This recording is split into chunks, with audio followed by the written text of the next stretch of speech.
Цахим уран зохиол 11-р анги. Honoré de Balzac эцэг Горио роман хүүрнэлийн учир холбогдлыг тодорхойлох. Honoré de Balzac 1799-1850 оны хооронд амьдарч байсан. Хүүрнэн өгүүлэгч буюу бие баатар нь тухайн зохиолын аль нэгэн баатар мэтээр үйл явдлыг хүүрнэсэн байна уу? Эсвэл үйл явдлыг гаднаас харж буй хүний байр сууриас өгүүлсэн байна уу гэдгийг зохиолоос иш татаж тодорхойлно. Онлын тайлбар хүүрнэл өгүүлэгчийн хүүрнэлээр дүрийг дүрслэн гаргахын зэрэгцээ бас өгүүлэгчийн зүгээс зохиолын гол баатарт хэрхэн хандаж харьцаж байгаа, юу гэж бодож сэтгэж байгаа хандлага нь илэрч болно. Хүүрнэн өгүүлэгч зохиолын өгүүлэгдэхүүн болоод орныг танилцуулж буй хүн юм. Зарим зохиол 1-р биеэс буюу өгүүлэгч нь өөрөө тухайн зохиолын аль нэгэн баатар мэтээр үйл явдлыг хүүрнэдэг бол зарим зохиол 3-р биеэс буюу болж байгаа үйл явдлыг хөндлөнгөөс харж буй хүний байр сууриас хүүрнэдэг. Туйлын зохиолын өгүүлэгч нь хэрэг явдлыг хүүрнэ өгүүлэхдээ гол дүр эсвэл гэрч баатрын дүрээр 1-р биеэс өгүүлж болно. Хүүрнэлд гүйцэтгэх үүрэг. 1. Тайлагнах ба удирдахад оруулах. Романы эхэнд Парис хот Вокигийн байрны тухай нэгэн сэдвт урт тайлбарууд оруулж үйл явдлын хүрээг тодорхойлсон. 2. Сэтгэл зүйн гүнзгийрэл.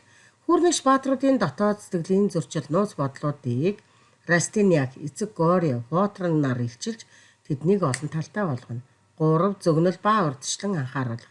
Заримдаа хүүрнэгч ирээдүйд болох зүйлс эсвэл дөрүүдийн төгсгөлийг даалд утгаар дурдж драмын уур амьсгалыг нэмэгдүүлнэ. Хүүрнэн өгүүлэгчийн төрөл. 3 дахь биеийн өгүүлэл. Бүхнийг мэдэгч буюу хүүрнэгч. Бальзакийн гол байр суурь. Энэ байр суурийн онцлог нь бодит байдал, реализм, дөрүүдийн амьдрах хувцас, оршин байх байшин, эндээс үнэлгээ өгөх, үйл явдал, бичлэн оролцохгүй дан гаднаас өгүүлэхийг хэлнэ. Хүүрнэл нь тэд гэх мэтээр явдаг.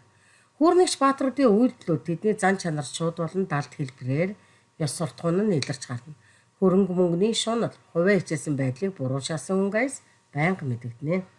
Нийгмийн шинжээч буюу хөндлөнгөөс ажиглавал 19-р зууны Парис хотын нийгмийн давхаргууд ёс суртахууны дороотлыг нарийн дүгнсэн. Уншигчид тухайн нийгмийн бодит дүр зургийг мэдрүүлэх зорилготой юм аа. 1. Газар болон орчныг наривчлан дүрсэж буйг иш татвал Воки хатагтай буудлын дүрслэлээр эхэлдэг бөгөөд энэ нь тухайн үеийн нийгмийн байдлыг илтгэх гэрчим. Тэрэгний түржигдэх чимээ чийлтэй, байшингууд нь харахад гунигтай бөгөөд бүглөв. Баргар өнгийн хан туурган гямдангийн байдлыг санагдуулна.